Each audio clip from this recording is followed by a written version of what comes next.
Picture a university lecture hall, 300 students. The formula they're taught is entirely straightforward. Work hard, get the degree, get the job, and secure a comfortable life. But occasionally, an individual looks at that exact path, pauses, and walks out the door.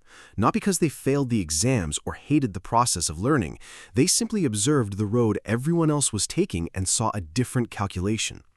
5 to 10 years later, a few of those individuals who walked out end up wealthier than almost everyone who stayed seated in that room.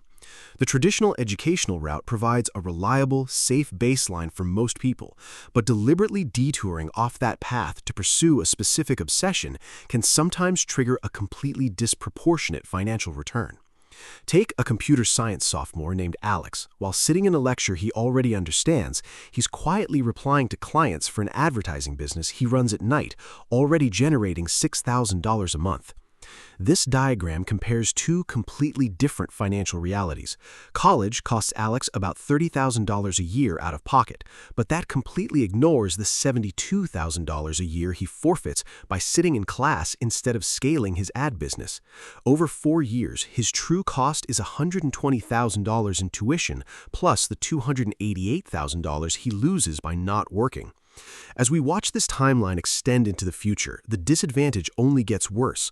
His classmates spend their next 5 years dragging a heavy weight of student loan payments, while someone who spent those exact same 5 years stacking clients and hiring employees sees their growth curve bent exponentially upward.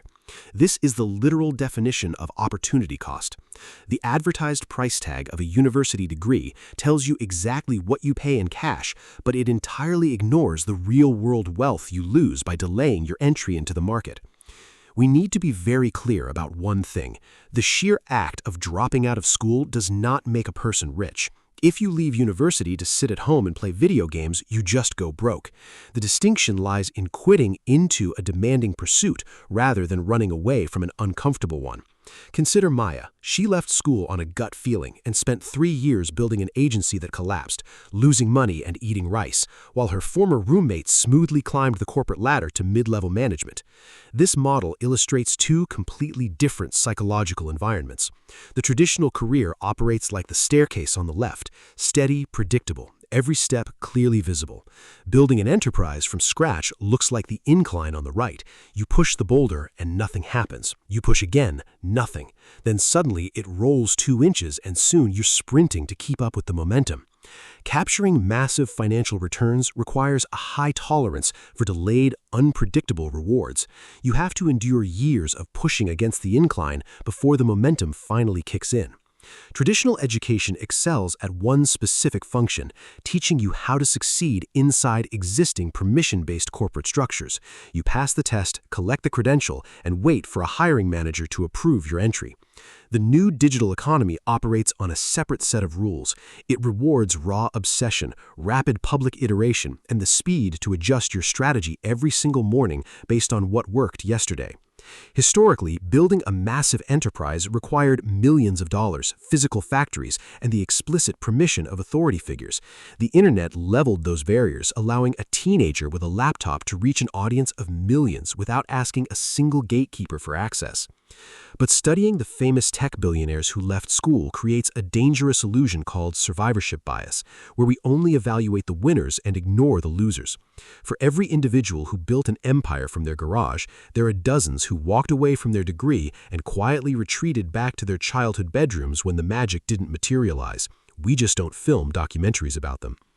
The digital landscape dismantled the old systemic gatekeepers, but it replaced them with a ruthless, unfiltered market where success relies entirely on your own execution and the risk of absolute failure is always present.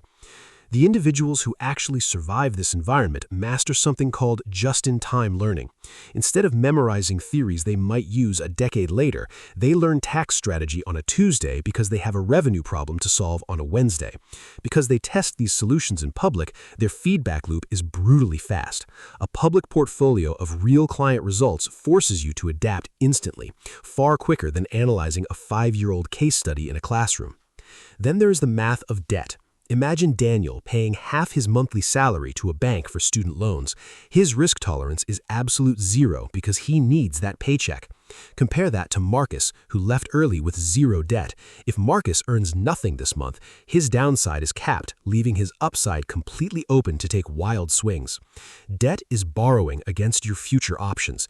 Minimizing your early financial burden provides the required operational freedom to absorb the massive risks of building an enterprise. When you start building at 19, by the time your peers are finally paying off their loans and getting their first real promotions at 27, you have 8 years of compounding experience. You've already survived the mistakes they're just now reading about. The final goal of that compounding is not purely a dollar amount. It is the autonomy to stare at an entirely empty calendar grid and realize your yes is optional, and you have the absolute power to say no to any obligation. Obviously, if you want to be a surgeon, an aerospace engineer, or a structural architect, stay in your seat. Society requires those institutional hurdles, and that knowledge cannot be shortcutted. But if your goal is to own an asset in the digital economy, ask yourself a brutally honest question. If you dropped out tomorrow, what highly valuable skill do you already possess that someone would actually pay you for on Monday morning? If you don't know, the answer is stay on the road. You aren't ready. Abandoning the safety of the standard path only makes mathematical sense if the degree is actively standing in the way of a vehicle you are already driving.